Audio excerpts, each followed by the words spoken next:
Hi hello guys, welcome back to Sunanda cooking YouTube channel. ಇವತ್ತಿನ recipe ಬಂದ್ಬಿಟ್ಟು corn pasta. Corn ಪಾಸ್ತಾನ ಹೇಗೆ ಎಷ್ಟು ಸುಲಭವಾಗಿ ಮಾಡ್ಬೋದು ಅಂತ ತೋರಿಸ್ಕೊಡ್ತೀನಿ. ಅದಕ್ಕೂ ಮುಂಚೆ ನೀವು ನಮ್ಮ ಚಾನಲ್ಗೆ ಹೊಸಬ್ರಾಗಿದ್ದರೆ ಸಬ್ಸ್ಕ್ರೈಬ್ ಮಾಡಿ.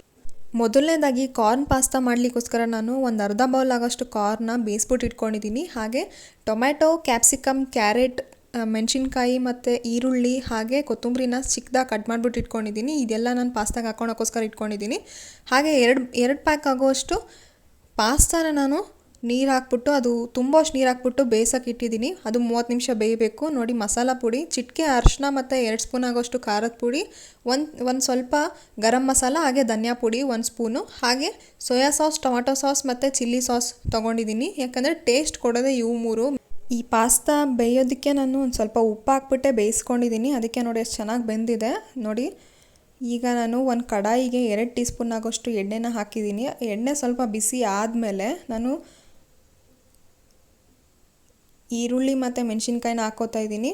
ಸಾಸಿವೆ, ಜೀರಿಗೆ ಏನೂ ಹಾಕ್ಕೊಂಡಿಲ್ಲ, ನೀವು ಕೂಡ ಹಾಕ್ಕೋಬೇಡಿ. ಪಾಸ್ತಾ ಟೇಸ್ಟು ಮತ್ತು ಅದು ಒಂದು ಇಟಾಲಿಯನ್ ಡಿಶ್ ಆಗಿ ಕಾಣಲ್ಲ, ಅದಕ್ಕೋಸ್ಕರ ನೋಡಿ. ಹಾಗೆ ಟೊಮ್ಯಾಟೊನೂ ಹಾಕ್ಕೊಂಡಿದ್ದೀನಿ. ಟೊಮ್ಯಾಟೊ ಹಾಕ್ಕೊಂಡು ಒಂದು ಸತಿ ಹಿಂಗೆ ಬಾಡಿಸ್ಕೊಂಡು ಆದಮೇಲೆ ನಾನು ಕ್ಯಾರೆಟ್ನ ಹಾಕ್ಕೋತೀನಿ. ಅದ್ರ ಜೊತೆ ಕ್ಯಾಪ್ಸಿಕಮ್ನು ಕೂಡ ಹಾಕ್ಕೋತೀನಿ.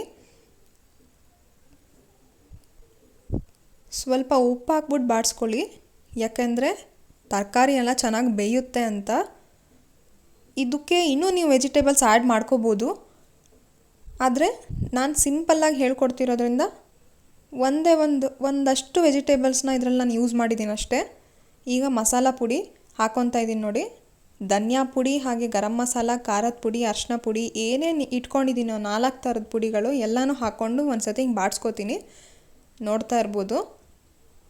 ಮಿನಿಮಮ್ ಅಂದರೂ ಇದೆಲ್ಲ ಬೇಯೋಕ್ಕೆ ಒಂದು 20 ನಿಮಿಷ ಅಂತೂ ಬೇಕು. ಯಾಕಂದರೆ ಇದು ಜಾಸ್ತಿ ನಾವು ಅಷ್ಟೊಂದು ತರಕಾರಿ ಯೂಸ್ ಮಾಡದೇ ಇರೋದ್ರಿಂದ ಬೇಗ ಬೆಂದೋಗ್ಬಿಡುತ್ತೆ, ಕ್ಯಾರೆಟ್ ಆಗಿರೋದ್ರಿಂದ.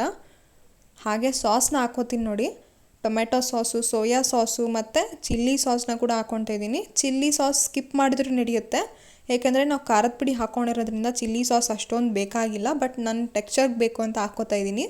ಇದಕ್ಕೆ ಸ್ವಲ್ಪ ನೀರು ಹಾಕ್ಬಿಟ್ಟು ನೋಡ್ಬೋದು, ಟೆಕ್ಸ್ಚರ್ ಸ್ವಲ್ಪ ಗಟ್ಟಿ ಆದಮೇಲೆ ನಾನು ಇದಕ್ಕೆ ಕಾರ್ನ ಹಾಕ್ಕೋತಿದ್ದೀನಿ. ಅಂದರೆ ಬೇಯಿಸಿರೋ ಅಂಥ ಮೆಕ್ಕೆಜೋಳನ ಹಾಕ್ಕೊಂಡಿದ್ದೀನಿ. ನೋಡ್ಬೋದು, ಸ್ವಲ್ಪ ನೀರು ಹಾಕ್ಬಿಟ್ಟು ಹಿಂಗೆ ಕುದಿಯೋಕ್ಕೆ ತನಕ ನಾನು ಅದ್ರ ಮೇಲೆ ನೀಡಲ್ನ ಕ್ಲೋಸ್ ಮಾಡಿದ್ದೆ. ಈಗ ಬೆಂದಿರೋಂಥ ಪಾಸ್ತಾನ ಅದರೊಳಗೆ ಹಾಕ್ಕೋತಾ ಇದ್ದೀನಿ. ಈಗ ಎಲ್ಲ ಪಾಸ್ತಾಗೂ ಆ ಮಸಾಲ ಹಿಡ್ಕೊಳೋ ಹಾಗೆ ನಾನು ಮಿಕ್ಸ್ ಮಾಡ್ತಾಯಿದ್ದೀನಿ. ನೋಡ್ತಾ ಇರ್ಬೋದು. ಉಪ್ಪನ್ನ ನೋಡಿ ನೋಡ್ಬಿಟ್ಟು ಹಾಕ್ಕೊಳ್ಳಿ ಯಾವಾಗಲೂ, ಯಾಕಂದರೆ ನಾವು ಮಾಡೋ ಕ್ವಾಂಟಿಟಿ ತಕ್ಕನಾಗೆ ನಮ್ಮ ಉಪ್ಪು ಹಾಕ್ಕೊಳೋದು ಡಿಪೆಂಡ್ ಆಗುತ್ತೆ.